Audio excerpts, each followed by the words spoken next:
আরে যাবো একটু ডাক্তারের কাছে। ডাবলি গে তোরাতে আরে কইস না, 2 দিন ধরে খালি পেটটা খালি মোচড় মারে। বেশি করে পানি খা। যা খাই তাই খালি বাইরে হয়ে যায়। তুই ডাবলি লে ডাক্তার কাছে আজকে। এখন এই ডাবলিটা নিয়ে যা ডাক্তারে দেখাবো, কারণ আমি রাত্রে যা খাইছি ওগুলো একটাও হজম হয়নি। এই ডাবলিও খাইছি রাত্রে, আনাম সকালবেলা গুড় সাথে এই ডাবলি সব আনাম আনাম বাইরে হয়ে গেছে। আমি পারি না আর পারি না, আমি কেন মরি না। কিরে বন্ধু, সকাল ধরে দেখতেছি তুই খালি মুস্তি মুস্তি হাসতেছস, ব্যাপারটা কি? আরে বন্ধু, শুনছি কালা ফুলার নাই সুন্দর বউ পায়। আমি পারি না আর পারি না, আমি বন্ধু চল বাড়ি যাবি না? না আমি যাবো না, তুই যা। আমি রোদে ঘুরা কালো হমু।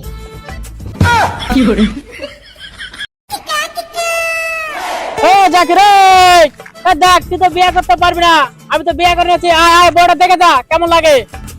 আয়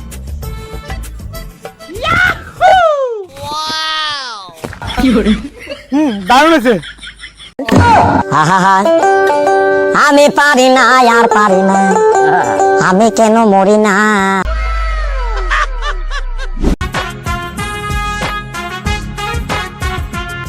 আসসালামু আলাইকুম স্যার। ওয়ালাইকুম আসসালাম। স্যার কাল তো পরীক্ষা। স্যার আমার তো একটা প্রশ্ন ছিল, কি? যমুনা সেতু ব্রিজ কোন নদীর উপর দিয়ে হয়েছে? জমির সেতু ব্রিজ কর্ণফুলী নদীর উপর দিয়ে গেছে। কি কোন স্যার? আমি তো শুনছিলাম যমুনা ব্রিজ যমুনা নদীর উপর দিয়ে হয়েছে। আমি যেটা কইছি ওইটাই। শিক্ষক কি তুমি না আমি? আপনি? তা আমি যেটা কইছি সেটাই। যাও। আসসালামু আলাইকুম স্যার। বাবা আব্বা, কিরে বাবা আইছিস নি? হ্যাঁ আইছিলাম। সারাদি ভুলভাল ভরা। কি হয়েছে স্যার, কি কইছে তোরে? আরে জিজ্ঞাসি যে যমুনা ব্রিজ কোন নদীর উপর দিয়ে হয়েছে? স্যার কি কইলো? সারে কয় কর্ণফুলী নদীর উপর দিয়ে গেছে।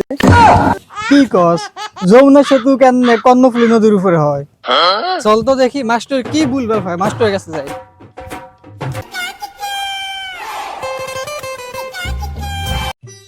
স্যার ওয়ালাইকুম আসসালাম। কি অবস্থা আপনার স্যার? আলহামদুলিল্লাহ, অনেকদিন পর দেখা পাইলাম আপনার। হ্যাঁ আপনার অনেকদিন পর দেখলাম। বলা আজকে বাসা যায় কইলো, আপনি নাকি কইলেন যমুনা সেতু কর্ণফুলী নদীর উপর অবস্থিত। হ্যাঁ আজকে খবর হয়েছে, 6 মাস ধরে স্কুলে বেতন দেন না, এত ফোন করি ফোন ধরেন না।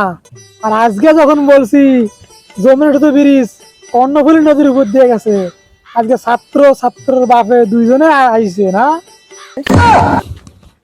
যতদিন স্কুলে বেতন দিবেন না ততদিন যমুনা সেতু ব্রিজ কর্ণফুলী নদীর উপর দিয়ে যাইবে, উপর দিয়ে থাকবে, উপর দিয়ে থাকবে।